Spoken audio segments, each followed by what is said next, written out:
ఈరోజు మనం మాట్లాడుకుంటే player left hand batsmen Chandu అన్న. సో ఇతని గురించి చెప్పాలంటే లెఫ్ట్ హ్యాండ్ బ్యాటింగ్ తను అలవోకగా సిక్సర్లు ట్రాక్ మీద కొట్టగలడు. సో అదేవిధంగా ఇతను ఒక కీపర్. సో కీపింగ్ అంటే చాలా హైట్ వచ్చిన బాల్ కూడా ఈజీగా ఒక చేత్తో అందుకోగల కీపర్. సో చందు అన్న ఈరోజు అవకాశం వస్తే ఎన్ని పరుగులు చేస్తావు? మా కెప్టెన్ ఇప్పుడు 1-1 వెళ్ళమని చెప్పాడు. ఓకే. సో మా పార్ట్నర్షిప్ ఓపెనింగ్ పార్ట్నర్షిప్ మంచిగా ఓపెన్ చేశారు. పెద్ద బౌలర్లు అనుకున్న మహేష్ లాంటి బౌలర్స్ కూడా 10-100తో కొడుతున్నారు. సో మంచి ఫౌండేషన్ ఇచ్చారు కాబట్టి అరౌండ్ 30 or 50 ఫర్ షూర్. ఆ టీమ్స్ టోటల్ స్కోర్ ఎంత వెళ్ళొద్దు అనుకుంటున్నారు? 170+. సో అదే ఫీల్డింగ్ లో ఎన్ని క్యాచెస్ పట్టే అవకాశం ఉందంటారు మీరు? మనం అగ్రెసివ్ గా బీబీలో ఉన్నాం కాబట్టి అగ్రెసివ్ ఫీల్డింగ్ ఉంటుంది.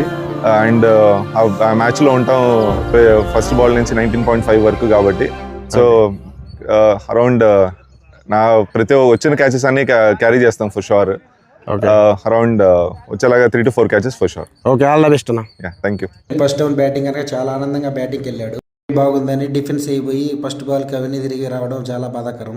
Like the video, like, share, subscribe the channel.